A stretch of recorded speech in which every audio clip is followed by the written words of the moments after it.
Okay, we are live. Welcome, ladies and gentlemen, to our WordPress meetup. Okay, so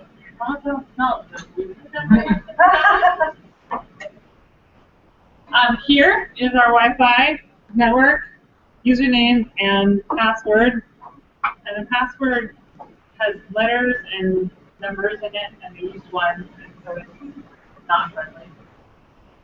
So it is GL 3N 0N L 1 and 3. It wasn't like a generated password? It is going to the. Oh, you can't. Yeah, we cannot affect it. So, me and my mouse are going to try to keep our Hangout live. And we are broadcasting currently. Oh, Yes, just like that. It's a wonderful thing we actually figure out how to fix. So I hope you're all in the right place. Don't think we're running through the door. Good deal. So I can come back to this slide if you get on the Wi-Fi. You can go right ahead. You can see a couple of new faces. Let's join us. I'm already connected. Oh, wow. Last time, so it's the same as last time. Well, it doesn't have a username and password to get on the network, but then when you try to bring up a web page, when you then run a that's when you browser. have to put in the fun stuff.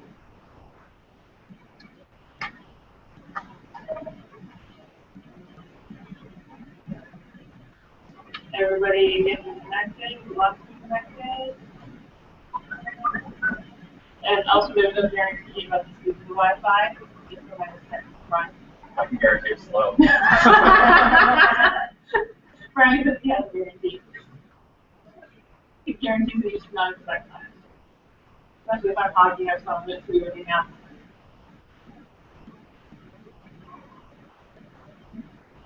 What's going the page stand from that? Oh, I go to a browser and it says that page is not available. Not taking each.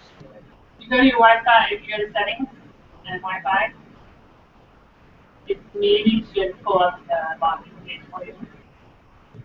What's the word here?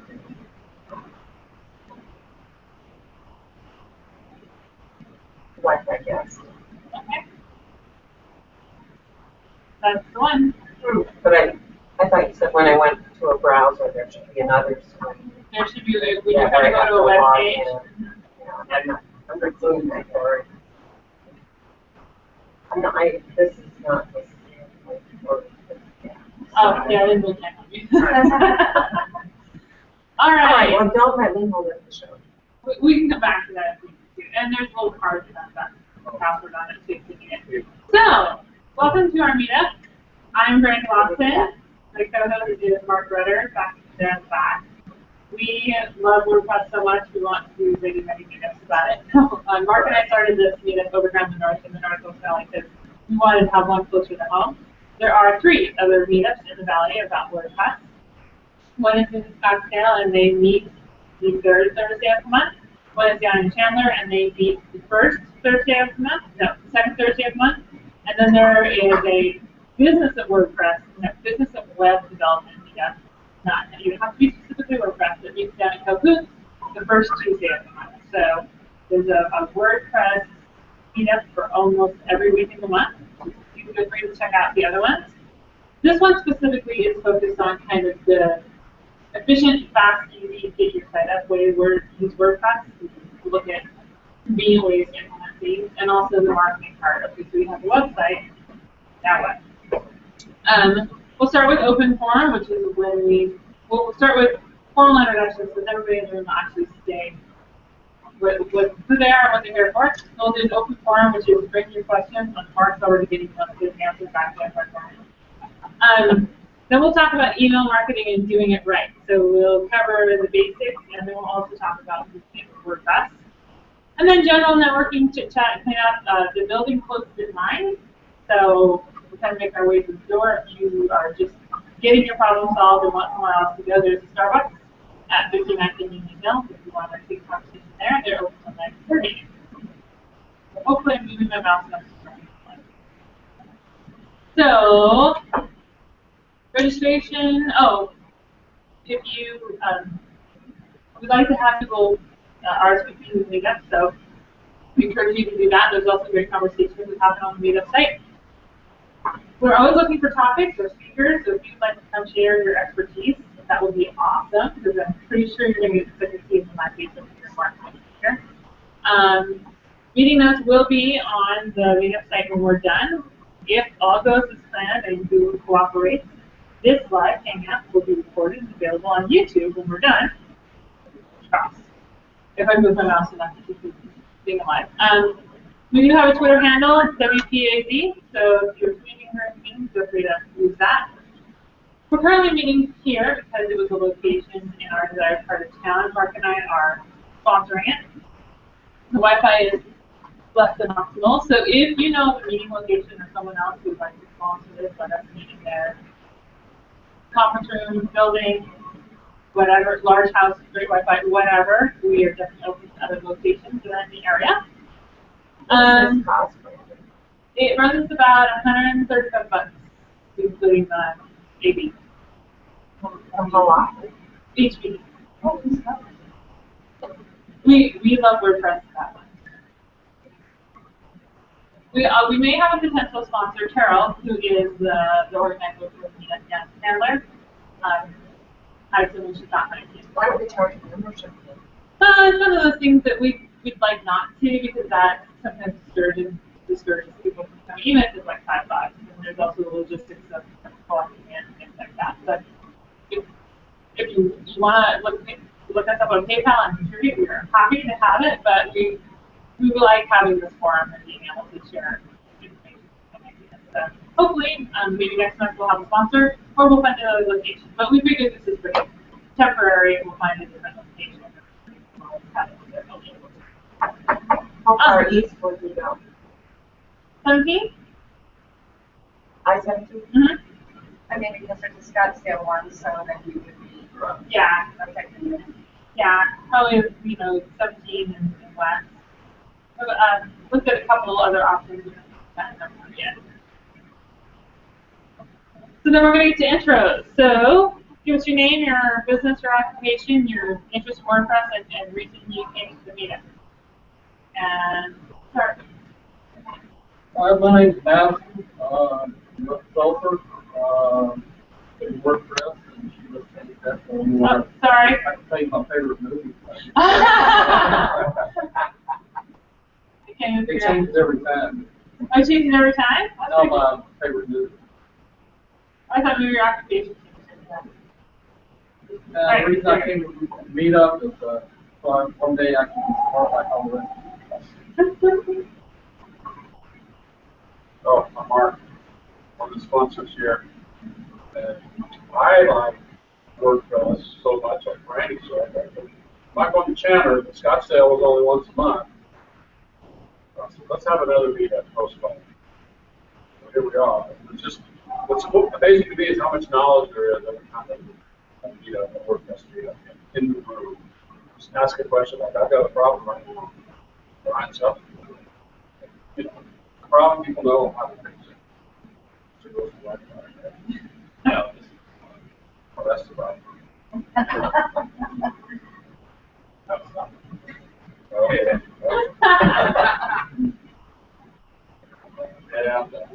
Okay, my name is Brian.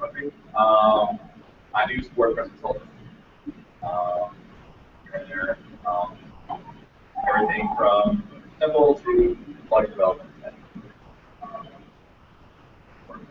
Years now, come here. My name is Justin.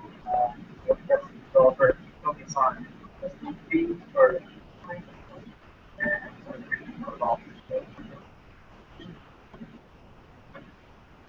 Michael. I run my own IT consulting company. I've been doing it for about 6 years now. I do anything from manage small and medium-sized startups, their networks, their servers, whatever we done in that type of thing. I do have quite a few customers, clients that use WordPress sites. So I do help anywhere from site deploy to help maintain it to help troubleshoot it to help keep it online. I do a lot of UK high availability personal stuff with it. So yeah, I just kind of heard about this from Brian and thought I'd see what it was about.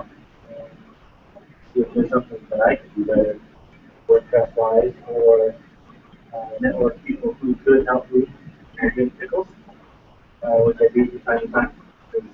There's a lot to know about WordPress. What's the name of your business? It's my own Michael Tyler IT Pickle. Awesome. Awesome. Hi, I'm Ava Wentz, and I'm relatively new to Phoenix, but I've been doing WordPress for about 3 years, but not as much as many of you. I have a couple of nonprofit websites that I've developed and maintain, and I would like to do more nonprofits. I'm really reasonable. That's kind of my way of trying to get back a little bit. So if you're nonprofits that need a website, that's my way. And I'm Bob. I'm actually on a television production company. A lot of companies out doing videos for the website, sell their own projects. But I'm just here to learn more because I tend to work on our website and break more than usually. So you always have to learn more. Like break more. I'm Diane. I work at Foothills. And You don't have to be ashamed. I'm a former GoDaddy here. It's okay. but I have a friend that has a small business, and we just took over the WordPress site from the admin. And I write HTML, but this thing is kicking my butt. So I can see if I can figure out what's wrong. I'm still not sure it's set up correctly from the change. Nice. My name is Brandy Lawson. My company is Tech Girl. I do technology to work for small businesses. That usually starts with websites and email, and kind of goes from there. I've also been helping a lot of clients do digital, what I call digital marketing, which is all encompassing. Everyone's like, oh, social media. I'm like, let's talk about it. That's what I do. Welcome, everyone. I'm so glad that you're here. Now, we're going to talk about open forums. This is all about ask your questions, talk about your favorite school of plugins. Is there an upcoming event? So I am supposed to talk about the developer thing. the startup weekend. It's happening in June. If you've got an idea and you want to kind of cultivate it, get some people together, do an intensive weekend about an idea, startup weekend is happening again in Chandler. You can look it up. Startup Weekend. The Startup Weekend is a program that happens internationally. There is a Phoenix chapter, for lack of a better word. They do these about, I think about quarterly, they do these Startup Weekends. So there's one happening in June. If you're interested, go check it out. Startup Weekend, I think it's chandler.startupweekend.com. So I was supposed to mention that. Okay, otherwise, floor is open. Talk about your events, troubles. Oh, we have a late joiner. You want to introduce yourself? My name's Carla Nesky, and I'm a WordPress user from Fantastic. Welcome, Carla. We are in open forum where we've just set aside some time to ask questions, talk about what you discovered this week. Anybody? I'm looking for classes, not online classes. For WordPress, I was surprised at like the meeting posts have it. Someone mentioned something near PD Mall, but I'm interested in anybody who knows something like that. I looked at Linda. There's a site called Linda. Yep, Linda.com. Linda? Yeah, you would be able to ask questions and Interact. yeah, at least right now. So, you may get some good answers here. Well, I went, before I moved to Phoenix, like, when I first got into WordPress, they had a 2-day boot camp.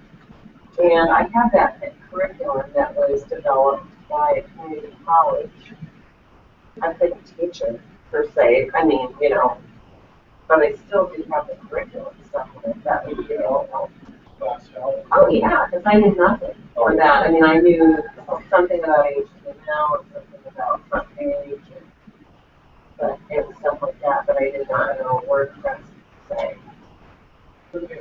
Please, you're right at, thank you. Oh, I know. I'm dating myself.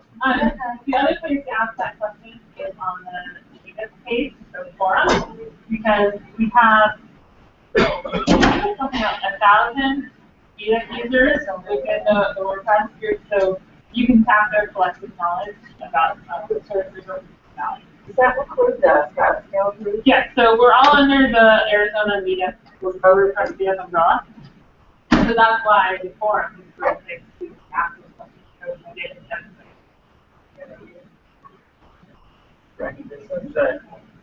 Start July. Oh, thank you, July.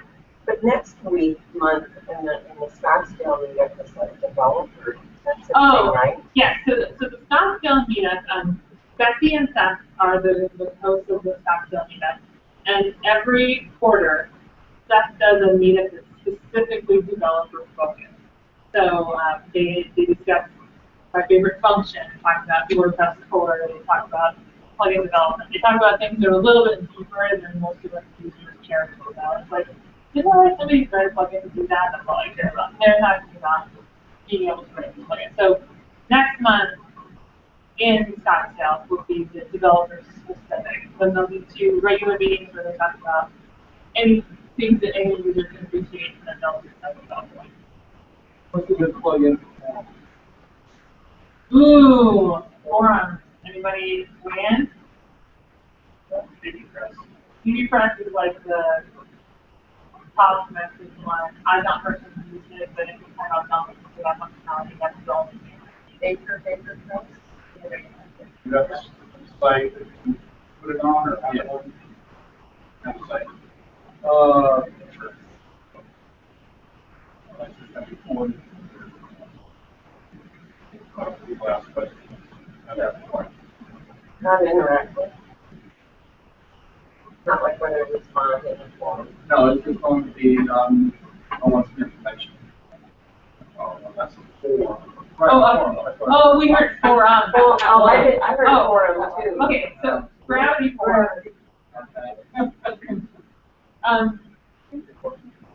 Ninja forum?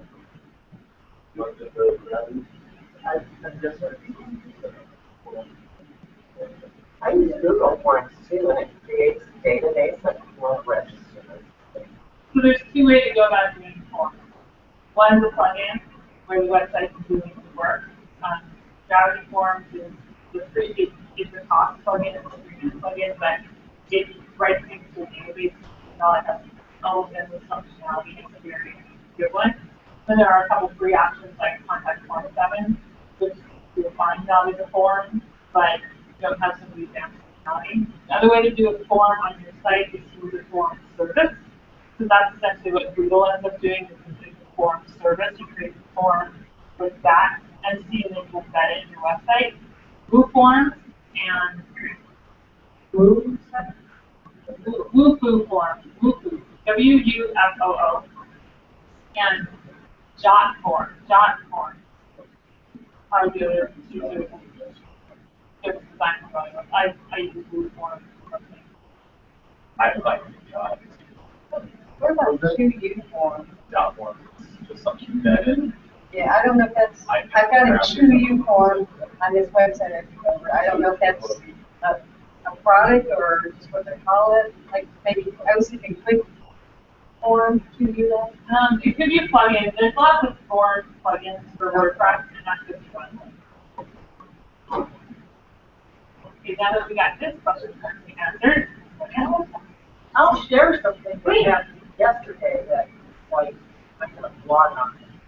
I have my WordPress site is built in Genesis, which is great, and I have a learning management system attached to it, and I have chosen Sensei, and it turns out that Bluebeam and Gravity are, and the argument has gone on and on until I finally said enough, and I bought LearnDash. And LearnDash is incredible. And the customer service that they provide is incredible. So I just want to say, if you're ever thinking of an LMS, think LearnDash. Everybody know what an LMS is? Learning management system, I figured that out. Yes. Yeah. It's not a school, it's an online school, so people can classes and get materials and get quizzes.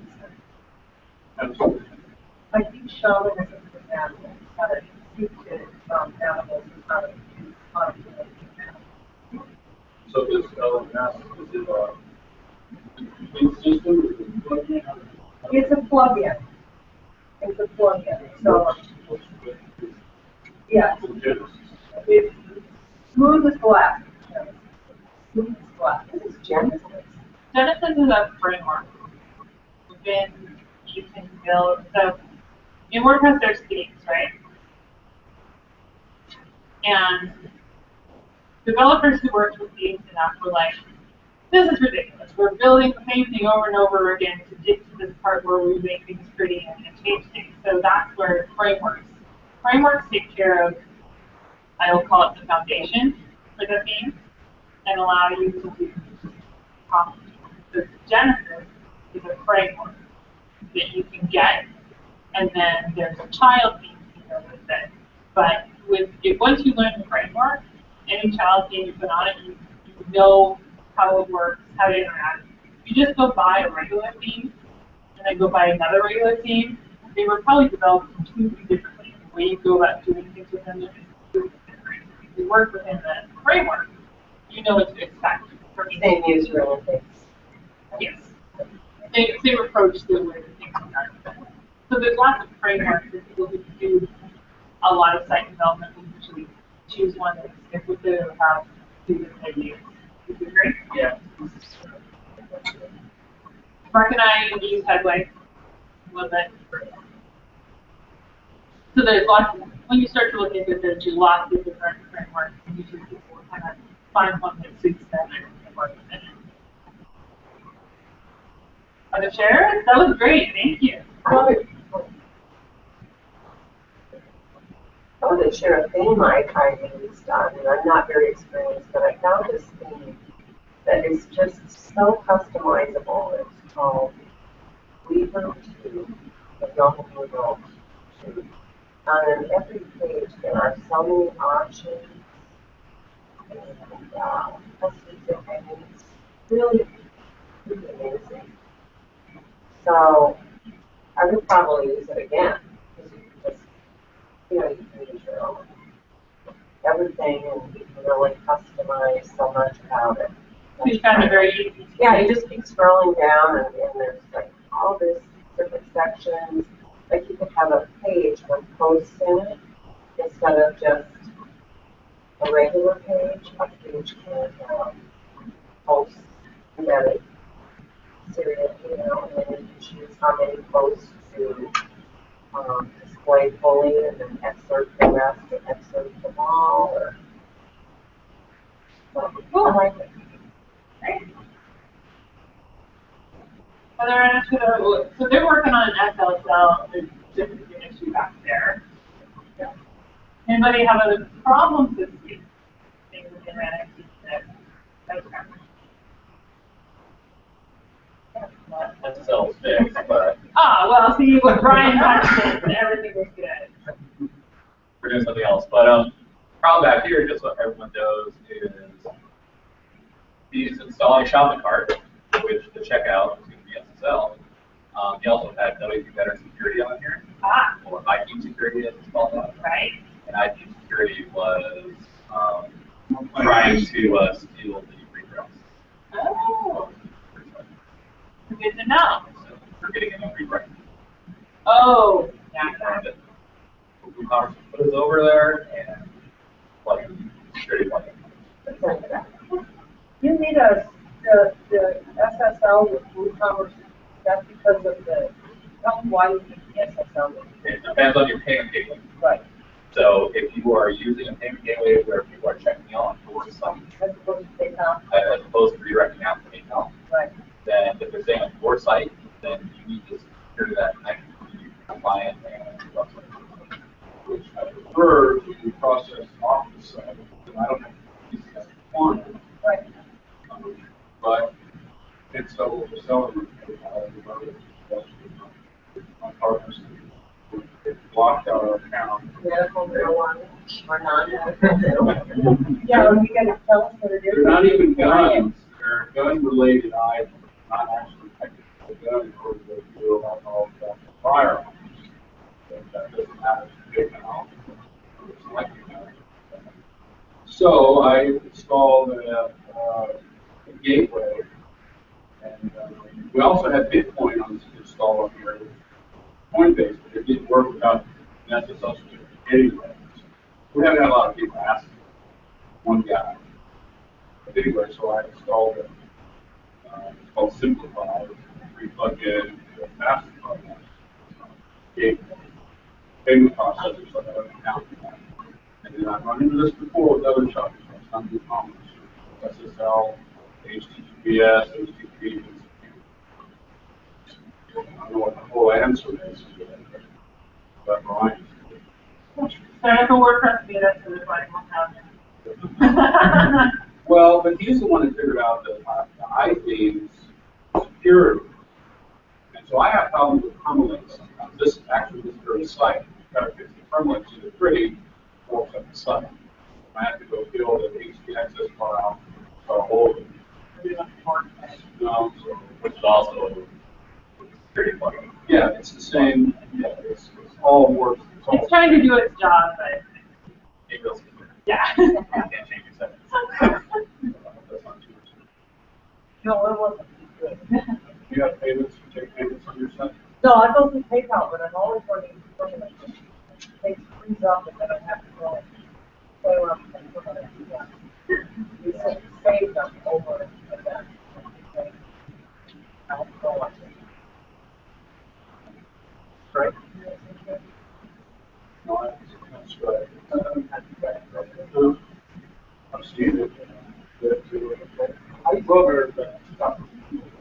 Well, it's not really a payment gateway issue, but I'm not. Yeah, it's the SSL.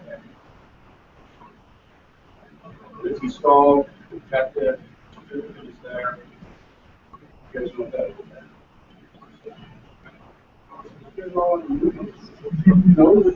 Yeah. Well, I don't know how it gets there, but I know that it exists and I need it. Well, I've installed SSL certificates before, basically just clicked it because I bought it through the hosting account. This one I bought through Game Cheat through GeoTrust. I actually had to cut and paste the actual certificate into the fields in my, I use media template in my hosting. What's that for? Hosting. Hosting. To manage WordPress. And they only got GoDaddy. Yeah. And of course, GoDaddy, see the GoDaddy guys that are doing the managed GoDaddy WordPress come to our other meetup in Scottsdale. The developers of that.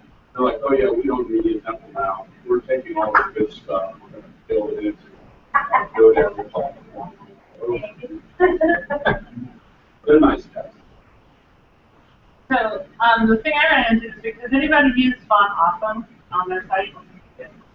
Font awesome. Font Awesome. It gives you Font. little icons. Did it just work magically like it should, or did you have any? Oh, I knew I should plug in. Tell us more about what Font Awesome does.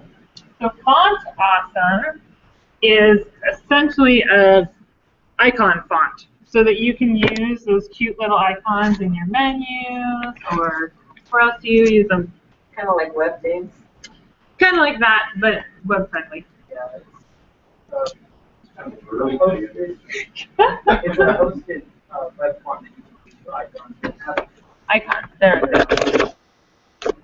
Like 400 or something? Now you can use them for anything that you want to have some sort of iconography for. So if you have three-column layout and paragraph that you want something that's going to let you know or understand what that content is going to be about, you can throw one of those icons. Some people put them across the top.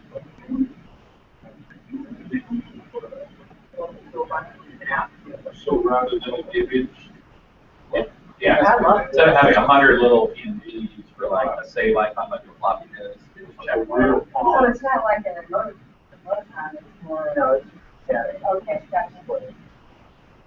like a Google font, it's a Google font, like that, but That's it.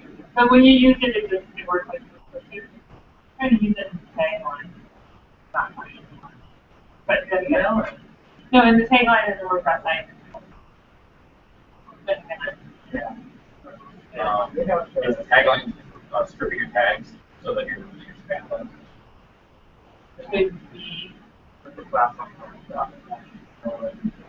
yeah, so it makes this platform tag. And I forget that one. But that was the first foray, it's like font topic. Yeah, I would be source and I think your tag would be source. Okay. They have 439 icons. Yeah. I had a problem with it just moving from whatever previous version to the current version on a site Yeah. where updated the template forward to the newer version, but it wasn't picked up in all places, Oh. and the class name changed. Yeah. And so something along those Yeah, it was okay. so had to fix that when it popped in the major version. Yeah, that seems to be a problem. So. That extra thing. All right, anything else? Any other events that you want to share? Quick question about open card. Does anybody have, what I really need is an e-commerce site that allows the user to upload a picture or a JPEG or something, and apparently that's hard to find this. And it's okay with open card.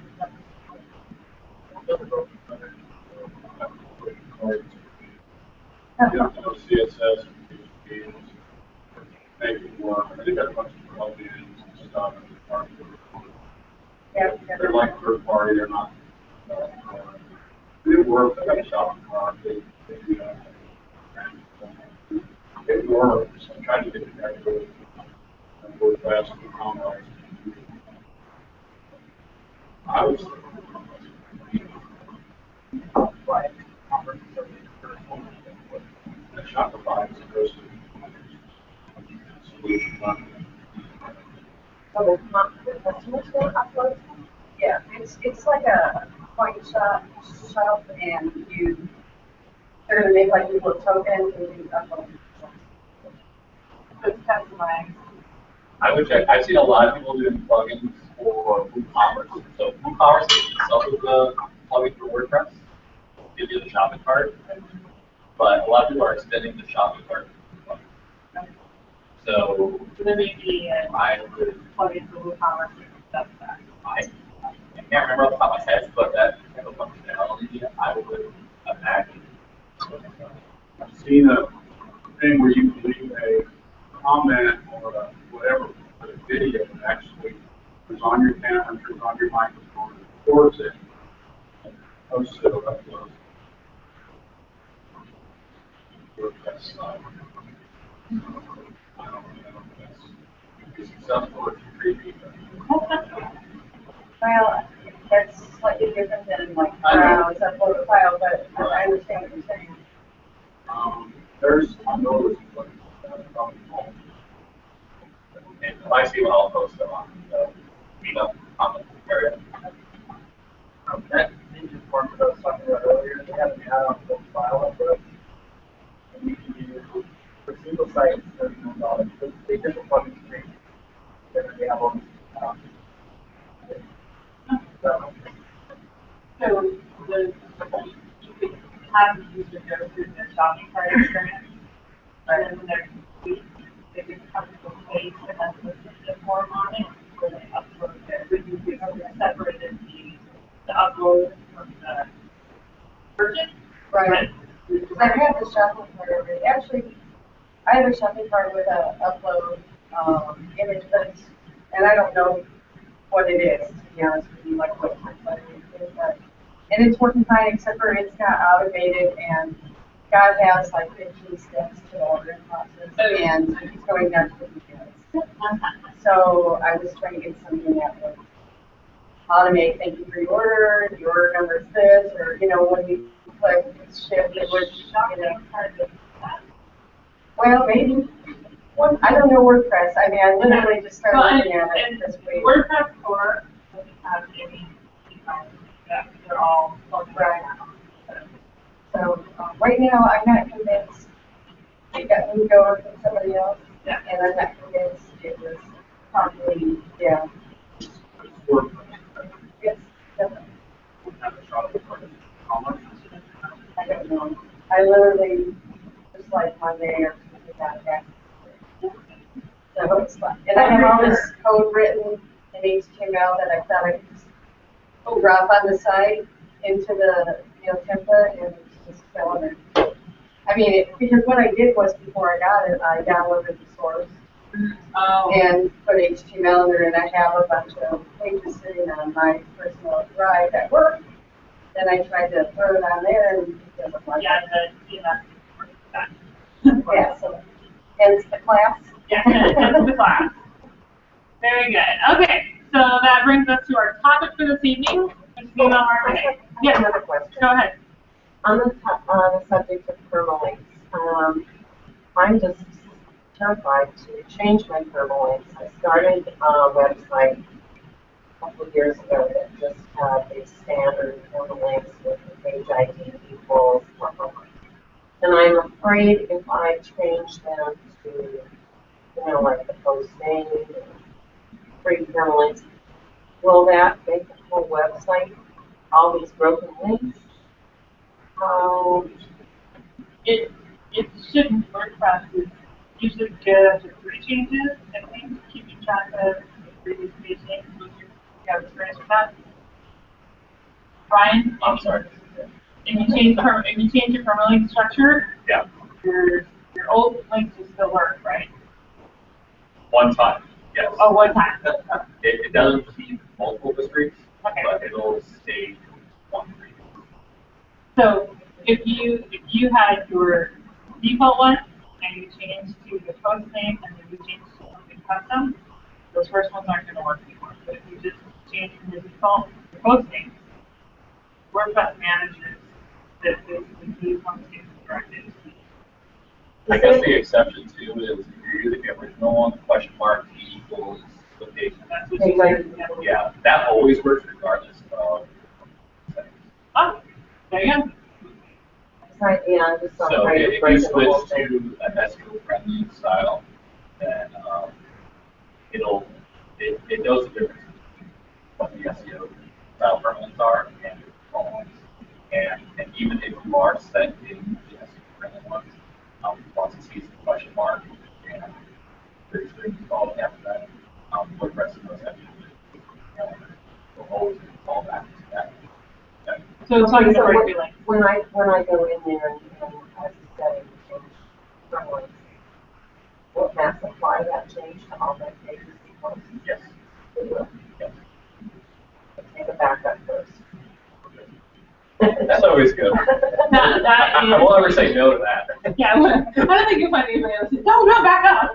Please, back up. It is a fairly adaptive change where I just changed the file.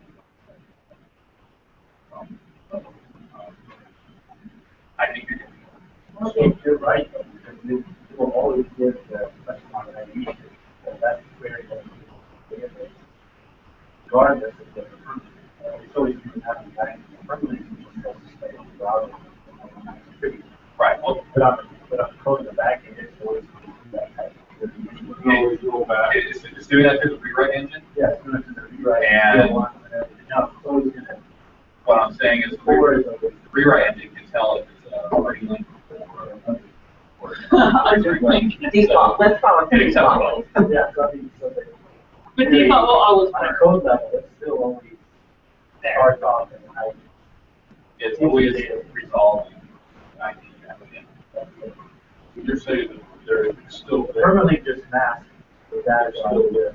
It's So a there's some kind of a cross-reference file that's missing So it's, on the printing to the default. it makes that PHP code, PHP code on there, that's, they'll pull that ID stream out of the data, right? And then display it. And then displays it in the browser, so a nice pretty one as a mask. That's right from.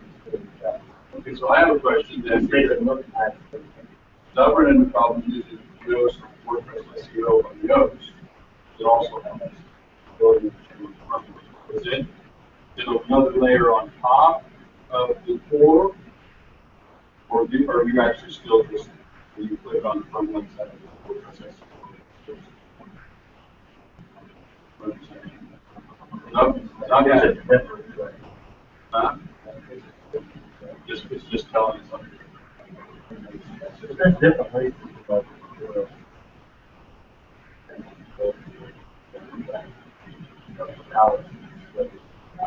That's all it's doing. Is there a particular good way to do that? As long as it all works through the whole site, then it's a good way to do it. Which should the access file is it?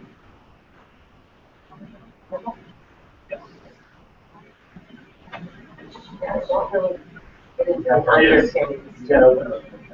Since outside of WordPress, and so it's kind of the interface between your server and WordPress, is that right? It's in your web, it's not really outside WordPress. Well, But it's outside. The web server engine, every time you have a page request, it looks at the Where that's where it gets, its rules of how to process. So, you know, it's going to be that, there's a request. it's Apache. So every page that, when you query, when you open that says, this is how you process pages, these rules, whatever. Now you can whatever. So, all your rights,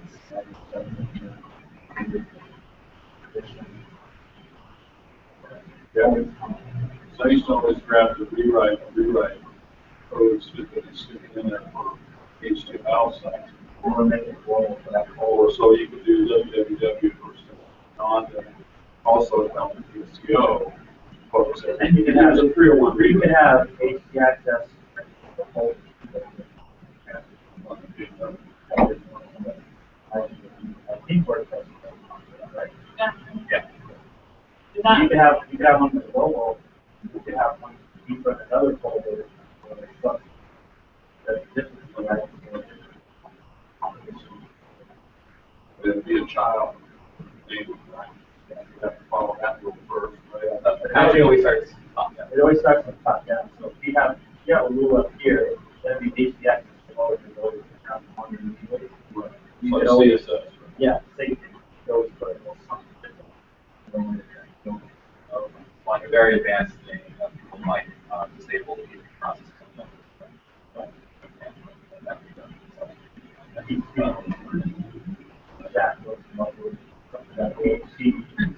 So that's what I want to call. So they'll upload a PHP file and upload folder, and they'll try to run it in the browser. And so that would be an issue if she was trying to upload JPEG. Also.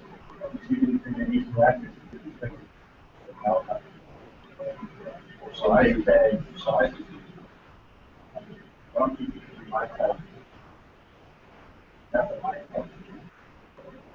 Well, you might know that. That's kind of an issue. That's an abuse. That would be a plugin. I mean, the size can be reached with that stuff like that. That's a. WordPress can stop it. PHP also. And sometimes people will get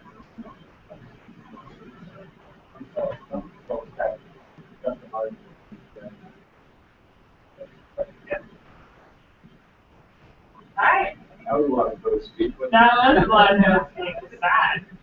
There's a million ways to do things. Yes, I always tell my clients, great thing about technology, a million ways to do it. The terrible thing about technology is there's a million ways to do it. What's the right way? Okay, so we're going to chat a little bit about email marketing. So email marketing may feel old, all the social media and things, but it is still the most effective digital marketing for conversion. You want people to buy, you get them on an email list. proven over and over and over again. But there is a right way to it. Nobody likes spam. And the federal government said, we don't like spam either. So are you guys familiar with the Can Spam Act? Very For a good. while. So the point here was to try to get everybody to operate above board when it came to doing email marketing. So in the past, there still are spiders who go and pull every email address off of the website on the internet, and YouTube would sell these lists, and people would email these lists, and spam was way out of control. Now there's still quite a bit of spam. Most of it now is more phishing and trying to look like somebody else who's done stuff. Get us an email from Wells Fargo that has an attachment. Wells Fargo will never send you an attachment. Don't open it. So Can Spam basically said you are required to get a permission to email recipients. If they establish a business relationship with you, i.e. you buy something, you are allowed to communicate with them about that purchase and to do that purchase. But you cannot whole hog just put them on marketing. That's why when you go through sales processes now online, there's a lot of pre-checking to join our email list, and you have to uncheck it because they're trying to get their clients to their customers to be on the email list. The other thing is that you are required to have a physical mailing address on all email communications. Or for yourself. For the business. Yeah. So and they don't really care what physical address is, but the physical address has to be associated with you or the business. If you don't do it right, you are subject to some serious fines. And there's a lot more in the Can Spam Act. They do want you to do double opt-in, which means somebody signs up for your list. You send them an email and they have to click on confirmation. What that prevents is some person going in and just entering a whole bunch of email addresses into the subscription list because those people get email lists that they don't know about. So that's what the double opt-in is. You put your email address in, you receive an email, you click on the link and say, yes, I actually did subscribe to this list. That is the best practice for doing email subscription. Nobody likes to do it because unless that person did actually go fill out the form, they're your current client and you're like, hey, you just bought from me and I'm adding you to my marketing list. Then give it clicking on the list and telling you, clicking on the link and telling you, you're 50 shot, depending on how much it about you at that point. But that is the best practice, the right way to do it. And it also keeps your reputation clean with your clients. I mean, you don't want to be known as a spammer. I did have a client who would go routinely pull lists from colleges and email to them about their products and services. And they got put on a lot of college blacklists. So when somebody actually came, ordered from their site, and they tried to send them an email, they were blocked from the college campus because they were identified as spammers. So the other reason that you want to make sure that you're above board is you don't want your domain put on spam lists. Other things about Can Spam Act. There's lots of other things in here, a lot for people to know. Basically, it's just be a good marketer. But to really make sure that you are complying with the Can Spam Act, use an email marketing tool. Don't BCC from your email account to your mailing list. Please. That's bad form. What did you just say? Don't want. BCC, blind carbon copy. In the old days, that's how you did email marketing. If you're still doing that, MailChimp offers free accounts. Please take advantage of them. By using an email marketing service, it forces you basically to conform to standard. The other thing that email marketing services do for you is that they help ensure that your email gets delivered. When you're choosing an email marketing service, that is one of the things that you want to consider. There's obviously natural things, MailChimp, Constant Contact, Aweber, Fusion Plus is one, other eye contact, campaign monitor. There's a lot of them out there. They all have slightly different services. Check them out, but the one thing you want to look at is the delivery rate. Ensure that you're getting one with good delivery rate. Now, how the email service ensures that they keep a good delivery rate is that they make you conform to all the best practices.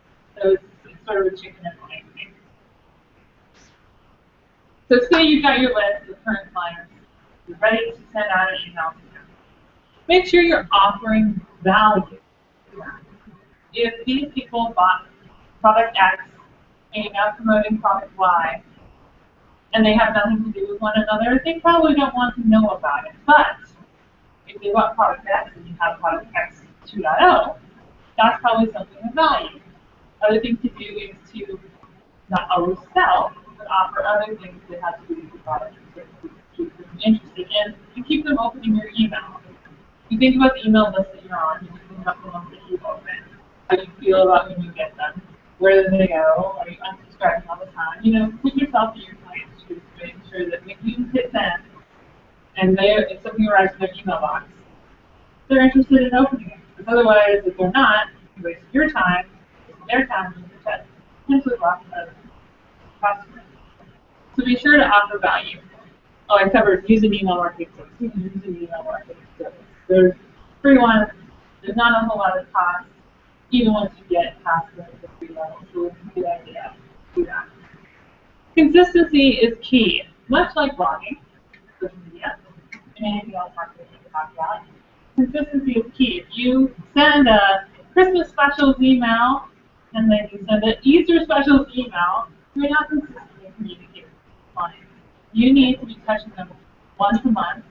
Depending on who you're talking to, you can adjust the frequency. If they're not hearing from you, but quarterly, the likelihood is they'll be like, nah, you're only emailing to them once a year, probably not getting a lot of things. So consistency is key. Set their expectations up front of what you're going to do. You'll be receiving my monthly email. You'll be receiving, if you are truly going to do a quarterly email, say you're going to do a quarterly email, stick to your quarterly email, make it interesting and engaging. So then we come to the sort of tie into WordPress piece. Capture emails on your site. So I can't tell you how many clients have an email list of their current customers.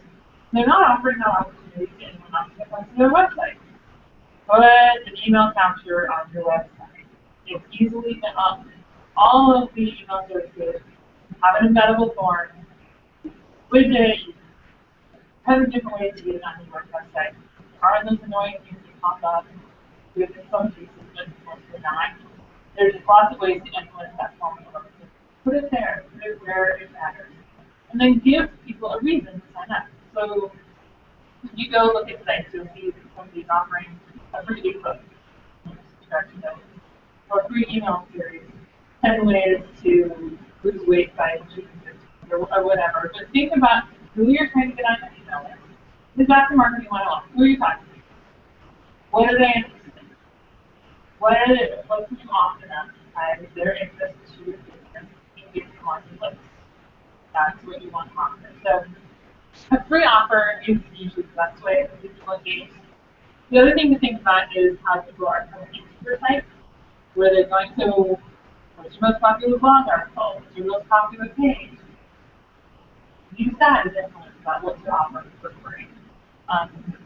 Make sure that you've got your capture on the most popular page. Just thinking about how people are using your site and getting in front of them. Because a lot of times, people who visit your site do want to hear more. You're not giving them the opportunity to hear more if you're not put that on your site. You can use RSS campaigns for automation. So, I get a bunch of people who come to my site and sign up to my email list. I'm very consistent. I'm blogging once a week. That's terrific. Well, I've already created content that I can use in my email. I use MailChimp. I go to MailChimp. Give MailChimp my RSS feed for my website. I tell it once a month, it's the latest article, send it to my mail list. And I don't have to think about it again. I just continue to blog once a week, do my thing, and that information automatically gets sent to my mailing list. Yes? Do you do consulting for people who are having trouble getting their RSS feeds with MailChimp to work? I could. If you're struggling with that, you need to look at how WordPress is doing RSS feeds, or you can use Burner, but yes, there are options. And not using stuff that you can't go without. Okay. I'm having trouble getting I just started a search for constant contact MailChimp. And I'm having so much trouble getting MailChimp to give me, to create a tab on the Facebook business page. Oh, really? And yeah, if I click on the link in MailChimp and it goes and log into my Facebook page, and all that happens is that it puts MailChimp, the word MailChimp up in the search box in the Facebook page. Have you tried your new cat? So it sounds like something the communication is not happening correctly. Like certain tasks you're trying to input into it. Okay, so you're getting the same thing every time? I just goes nowhere. Now today I tried out MailChimp before, so it's like a form. And I don't know whether it's, and again, that never had the final like, okay, you're done creating a form. It never created that way. Find a sense of finality that I was, that it was complete, but it did give me an embeddable, you know, a URL. Okay. So So you're trying to get it to put the center form on your Facebook business page, right? yes, as well as on my website. Okay. I've had constant contact on both. Yeah, my experience with that was a lot more straightforward than it is contact. Yeah, with that, you know, everybody's so good. Sounds like people are using email marketing services. I'm very excited about that. RSS campaigns for automation. So within WordPress, capture emails, offers, good offers. You can use that to thank you pages to put people to thank you for subscribing to my list. You can give them other things that they may be interested in on your site.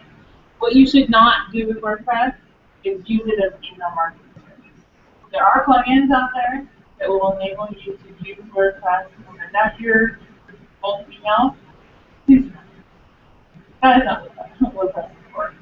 Some of your hosts may have rules against doing that. That's why there are email marketing services. They keep you compliant. You can't send all that you do because nobody wants clients. And nobody wants angry customers and nobody wants bad reputation. And we all want our email services. So keeping that above board, do not use WordPress as your bulk email delivery system. Anybody else have tips about using WordPress with email, not how not to use WordPress? So you plug in standard service, campaign monitor. Oh, yes, for sure. So good point.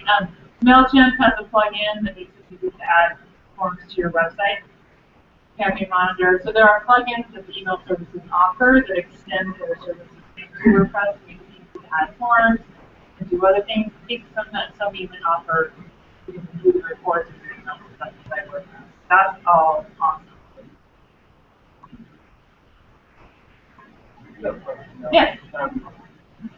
My business is working, so and I have a handful of agencies that I've worked with before, and not the ones to decide but I also want to hit, and I really say no to this, but I also want to hit like a lot of the marketing and other things that people use to offer. Yes. What's the best way to go about that? Going door to door and saying, hey, I've got. Well, do you know anybody at those other places? Stuff, but not as much as I want. Okay. Well, first thing I would tell you is you're more likely to get responses are really awkward and value. They're not only like, hey, ask your service, but is there an event they should know about? Is there an article they're interested in reading? Was there something of value that you can bring to them to offer? The content of your email really makes or breaks the first impression, especially if you're reaching out to somebody who you're not know. The best thing to do is to talk to somebody who knows you or that you met them somewhere and you can remind them why. So offer that value. I would. How long is this list? Okay. Okay. It could be too short. If possible, I would recommend personalizing each one of those emails. Not just like, hey, blah, blah, blah, blah, blah, agency, but if you have a connection, if you know somebody who used to work there. You know, try to establish some sort of rapport where you launch into, here I am and here's what I do. Offer value, establish your rapport. Really think about your audience, because if you want that to turn into a sale, you got to offer them something worth having. I would probably not, if it's under 50, I would probably not use email marketing services. Instead, I would create emails, send them personally. Obviously, you use email. Use snippets or the template, you know, use the go through create the email every time. Something that allows you to save. Better as a draft the first time. Well, Gmail doesn't, well, It doesn't really I know do that. add-ons. Yeah, there's add-ons. I use an add-on called Streak. Yeah. You have that. So Streak has snippets, and you can save emails that include the subject line if you're setting it. Streak also now. Would you recommend that over maybe when you have close stuff in your team program? That way, So there, that would be the trade-off. You could do it in the campaign. You might group them. Try to segment as much as possible, and get as personal as possible. But if you can do that in segmenting like your email marketing, that makes sense too. so I can just go up this and not. Yep. Yep. Good.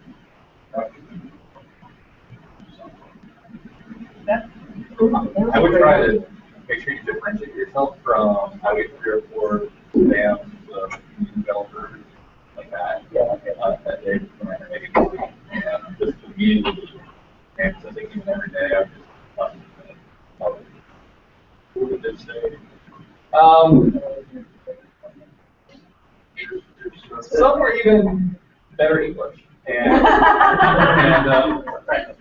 yeah, but they're just saying, right.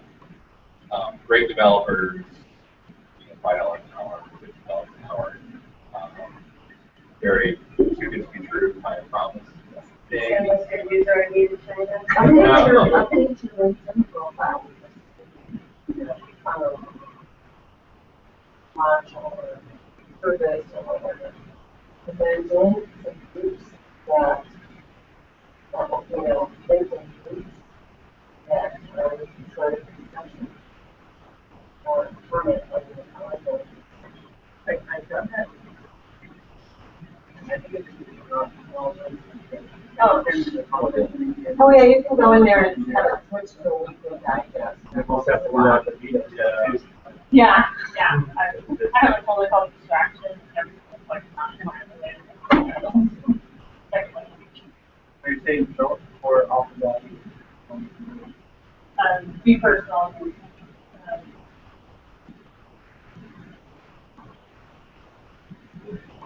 Offer your services. Don't be, try to find the personal connection. Okay. I think it's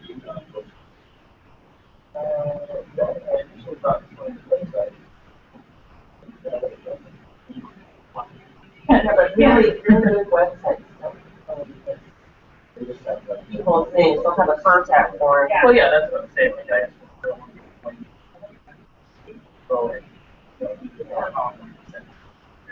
that's So what if you did connect people in the same industry or industry on LinkedIn? that is Sounds like we have one about that. That's a pet peeve, is to start posting quality stuff in forums. You know, Yeah, to really- Quality stuff. Yeah, so that you become an authority.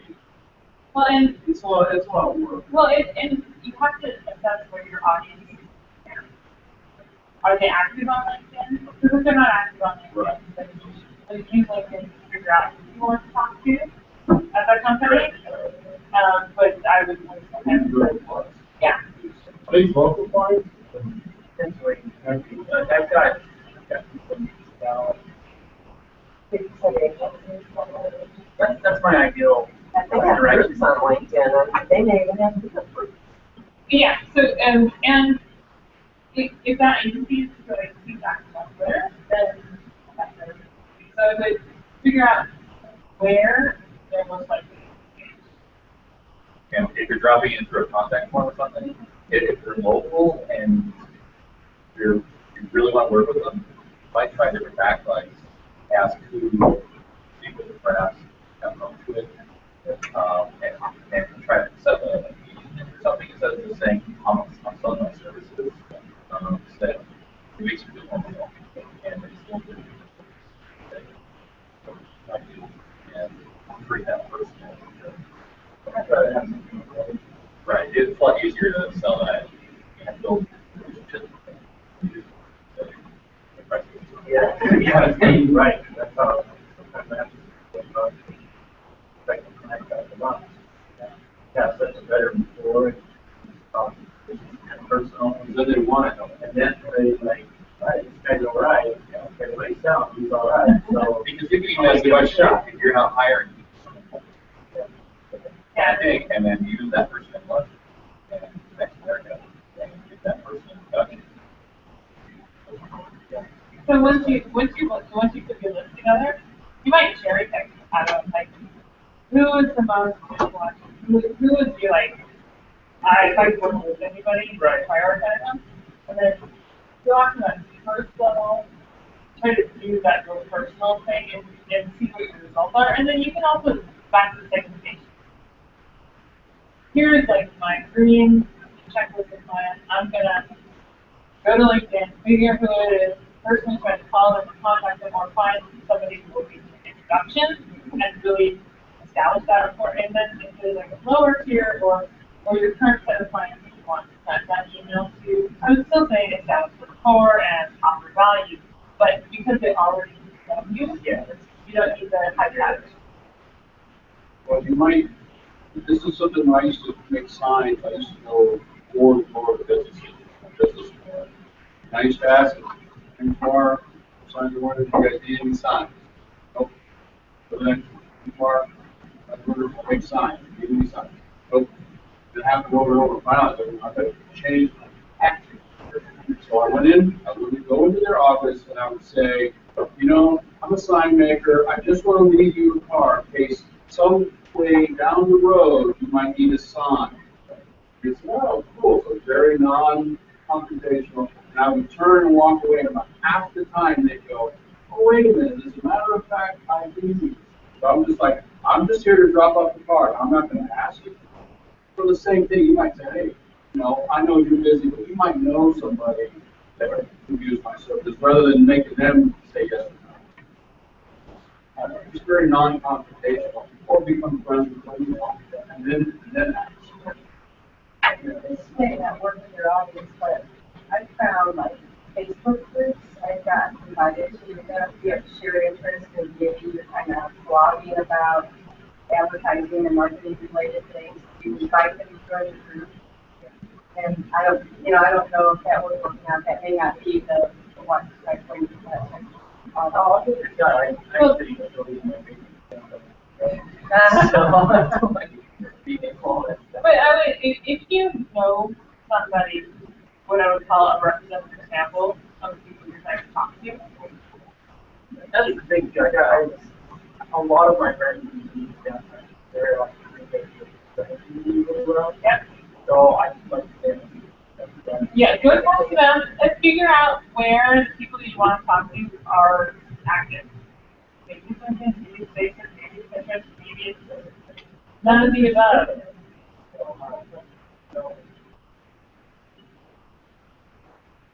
Cool. Okay, other questions about email marketing? Do you have any tips for what like, as far as balance of graphics to text? Okay, so with everything in marketing, you always have to say, consider your audience. For example, you can find out an email about custom team development.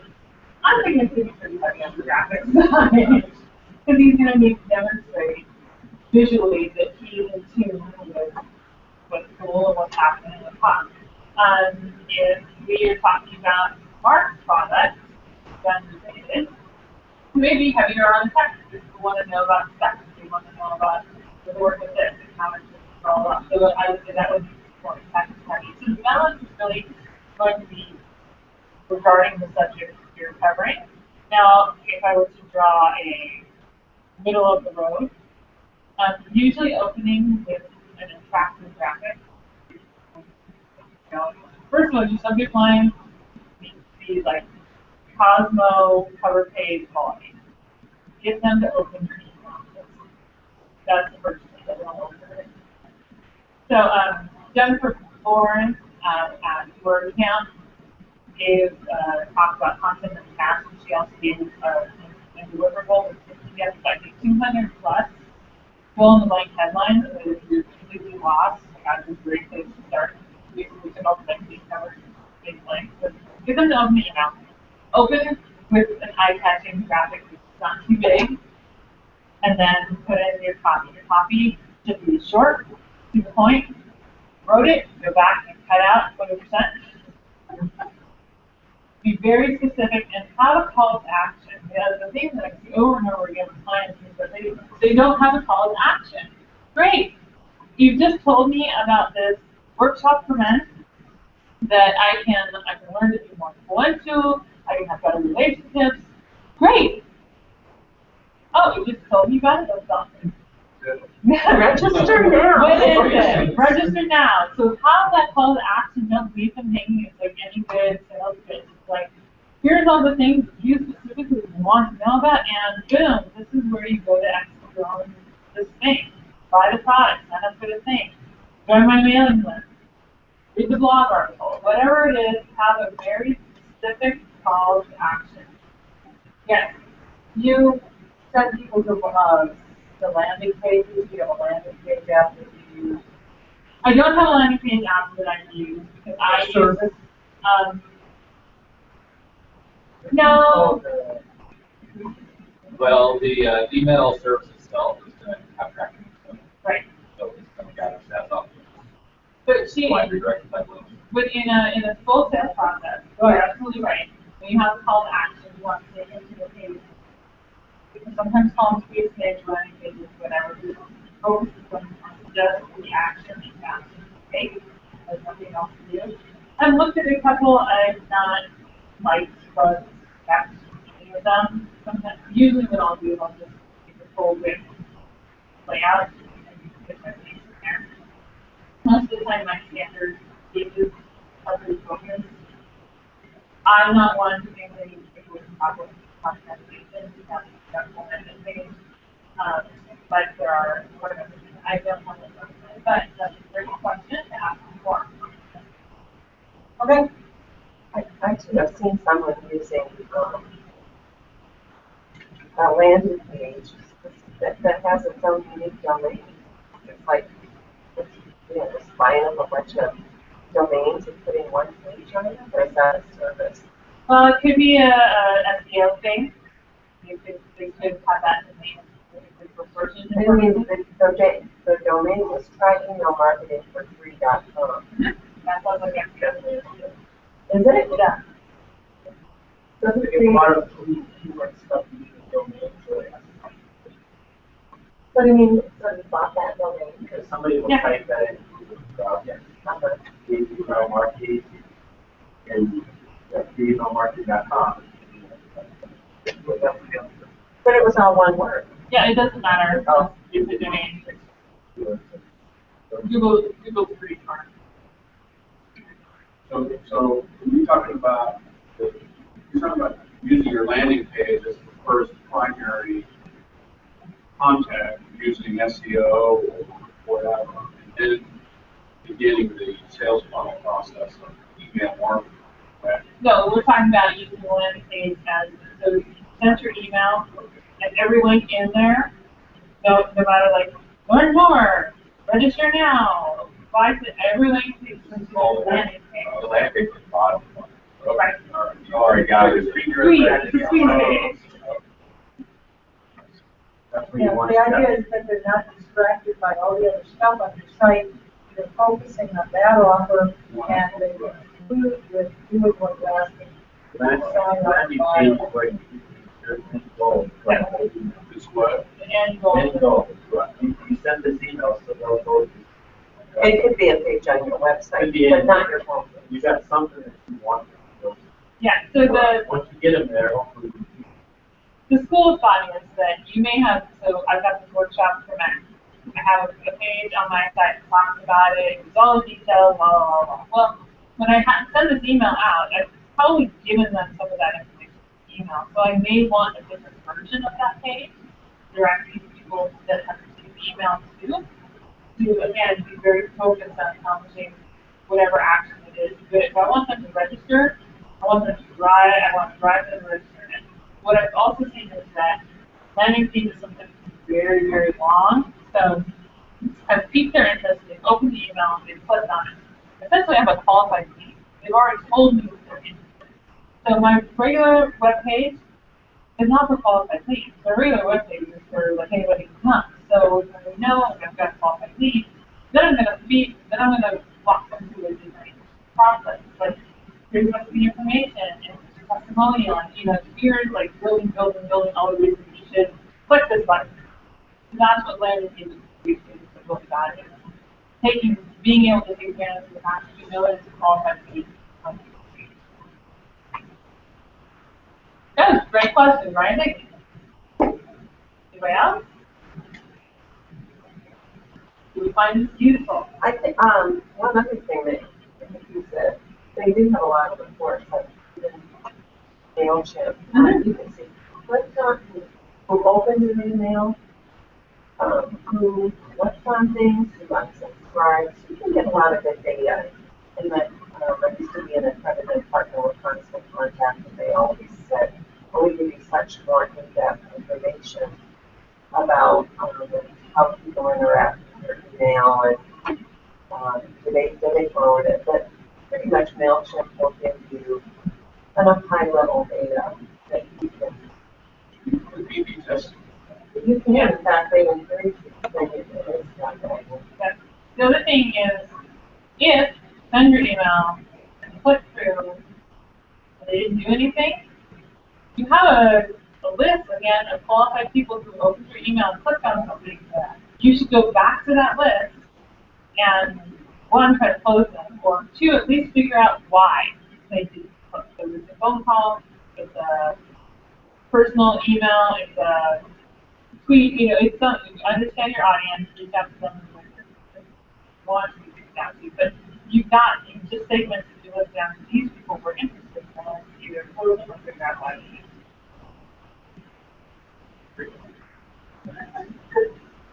Because they're right there for talking about. And I have just like a follow-up. She said, how do you make the daily book? Yeah. For me, I've gone just other people that I've gotten there, just go around to others and just look and see what advice you like. Like what parts catch your eye. Just can't copy exactly that. You get an idea of what other people are doing just from what spam and stuff you're getting. Marketing actually look at, if you're ready to start doing this, actually look at some of the spam and things you're getting and pick out some of the things that catch your eyes, the things that make you delete it right away. So you know not to do that. You can just kind of get some ideas and say, well, don't take you got to say stuff that you kind of just like. Keep around with it. Like I always let my girlfriend, I'm sending an email or writing anything, she proofreads it all. Oh, yeah. She cuts it all back out, starts over, and ends up being a lot better than what I did. Like you said, you cut out most of it. But just let 2 or 3 other people look at it until you're ready. Most of the time. And you can even send test emails to those 2 or 3 other people and get their feedback before then. And you can also You always want more than your eyes. And definitely schedule it. The balance of that, you're absolutely right. Have a couple people look at it, either writing, know what you want in there. The balance of that is, don't hold off on sending it as long. You're not going to learn anything, you're not going to know anything, you're not going to get any feedback until you actually send it. So, a motto that I've come to embrace is, done is better than perfect. Make it good, make it great. Don't sweat the perfect when it's done. Until you send your first email, you don't have the information about who opened it for if it was effective or not. So do your due diligence. There's one of that. Use email services to do it. Fine. Also, start. Because if you don't start, learn and you can't learn anything. Okay, so I have a comment. I get a lot of emails that are marketing related, and there are lots and lots of information in the email. I would actually prefer to go to the website and read it so that I can bookmark it. And of course, it's larger than my little email client. One. A lot of guys don't actually offer that. And it's really it's kind of a blog post in an email. I want to be able to save that. Now, there's one of them I get, and it says, if you don't want to read this here, click the HU. And it's basically the same thing with no links, no call to action, no navigation or anything. It's just the raw email. I'm like, you know, I want to save this information. Maybe I want to read it later, or, you know, I want to do something else with it. So I just keep it in my email. My email's so clogged up, you know, I'm trying to get rid of it. I'm trying to filter it out, you know, somewhere else. So I don't know what your thoughts are about that.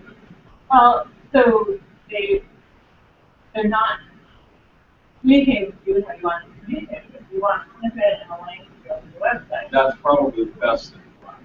So obviously they're making a mistake about understanding how their audience wants to talk to you.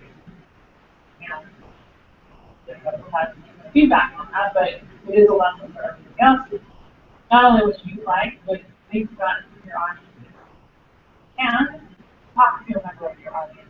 That client is a good example client.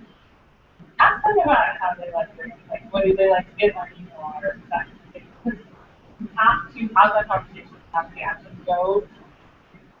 Which, unless you are solidly a member of your target audience, you've really got to stop thinking about what you like and go put yourself in their space.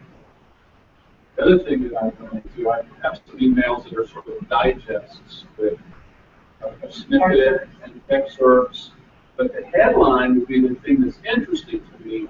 It's not the first snippet. It's like, and I know they're doing this on purpose. No, I want to read that. But maybe you scroll through to the bottom of the email. And I'm sure they're not. No, the guys just wrote the email. Maybe found something else. Can I make a couple of other suggestions? Absolutely. Everything is on mobile. Most of us in here have smartphones. And so when emails first started, marketing emails, those are great. Like use sidebars and all this and that, make it fancy and have a lot of graphics. Well, now people are reading things on smaller screens. So when you're choosing a template, probably a good idea to choose the single column template and not use too small of a font so that when it's even further reduced, you know, your target audiences, middle-aged person or someone in student classes about that. Is there a way to make it show up differently, like responsive? So the email, most email marketing systems respond for you unless you're coding your own response, and that's the problem. But if you choose one of their templates, for example, in the option for you go preview, you do like desktop preview and mobile preview, so that you have it named out. I have only been using the columns because it forces me to read. And it's, you know, to the point. But I haven't looked at how the sidebar like that exactly probably just like what page from the bottom. Not. Oh man, isn't it important to put your key contact group above the fold, as they say, or you have to scroll? Key point? Oh, like your key point or your call to action, so that if they just glance at the first screen and they don't scroll, they can at least grasp that. I would say it's important to be very aware of what you're putting above the fold, both in what they will probably see usually. But it becomes difficult because if you got Outlook with a preview pane, it's different than Gmail where you put in the whole thing, it's different from what you get mobile phone. So you should be aware of the top third of your email. Make sure people know why they're getting. So the one thing that's usually like a tiny bit of text at the top that you can customize. Now you usually make sure that tells people why they're getting. That's it. As a client of tech girl, or you know, whatever it is, why are they getting this? Like, what's the thing? Yeah. Specific question. Yeah. Which RSS tag do you use for that little piece of information? So, I think that's my next question. Because it goes back to those subscribers about If you're right about that, that comes back to design, because I have all my emails in this up in a window where I'm actually reading them. And it's not huge, you know, it's just, a lot of times I'll get this big honking graphic that doesn't really say anything about what you do. So you actually going to make you scroll, find out what you're all about. And you can just, you know, be better at designing it, be a little more to the point. That's my What do you think about using bullets and email? Because I find that makes me more succinct, like run out of sentences. So, a bullet list is great if you are listing things. Or listing reasons to purchase the. Yeah. Yeah. It can't be paragraph. I've seen that before. that is bad. Yeah. No, but like when she has a pair of. Yeah. And, Very good point. so you have to think about your message in totality. And if you were like, she had to do the giving them the lay of the land and 5 bullets telling them why this is important and your call to action. Right? You have to think about it in relation to the other. You know what email looks at, so puts it in that promotion folder rather than. I know we send stuff to our clients, which is more of a newsletter, but it's just one. But it always, they have a hard time finding it. So that's the vein of email marketers. Google is the king of algorithms. So they look at a lot of things. But you see what you do with your emails when you get when you put it. So Facebook, everybody expects it looks at a lot of user patterns. It looks at everybody using it, but they But if it changes the document. the keyword, if you want to serve and drag it to the primary folder, So if they move it back to stay the there, back, the future ones will go to the primary folder. right? Yeah. So that one is a hard nut to crack. That was the hottest topic on. Yeah, it was the hottest topic on earth when Google first rolled that out. I don't think it's going to crack it, and it's going to target the algorithm constantly adjusting. It's like creating my email box, so you keep you know, the careful subject line. Yes. And some of the email services have a that's your subject line. It looks very back to the adding value. You're really thinking about your customers, not what they're interested in, what they want to hear from you. It's much like when you're trying to game the search engine, or if you're just producing great content about your content here. Same thing like add value. Because then you're going to attract clients you want to have. Alright. Any other questions, comments? Alright, well that is the end of the formal presentation.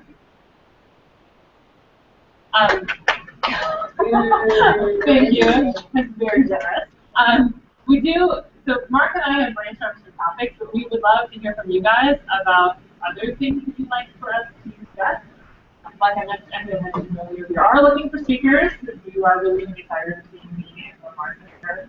You're going to see Brandy next one as well, but I'm going to be out of town. She's really going to be sick of me by the time July rolls around. So if you've got something that you'd like to talk about, if you know someone who has an expertise that you want to share, please, by all means, let me know, let Mark know, follow us on Meetup. Alright, well, you're free to move on the cabin. Network, do what you like. I'm gonna end our hangout. Yes. I just do want to throw this out. A friend of mine, next door neighbor, recently, well, they've had a financial services business, and it is Schwab platform. And they don't like their website that was developed by someone in Chicago, but and they approached me about it, and I said, no, thank you. No, I don't want to have anything to do with the financial services, you know, all those regulations. What do they do? Well, I don't think it's a trading platform. Just like the capture or. No, well, it's not, you know, I haven't analyzed it, you know, several months ago, so I don't remember. But it's got about us, and our address, and they have a little office in Chicago, and then office in Mason. They're bound by paper, they're not full. Yeah. They don't have hard. Yeah, they are. Yeah. But, I mean, so their problem is that their website was done in They, Paul or they something. use the site, it's just,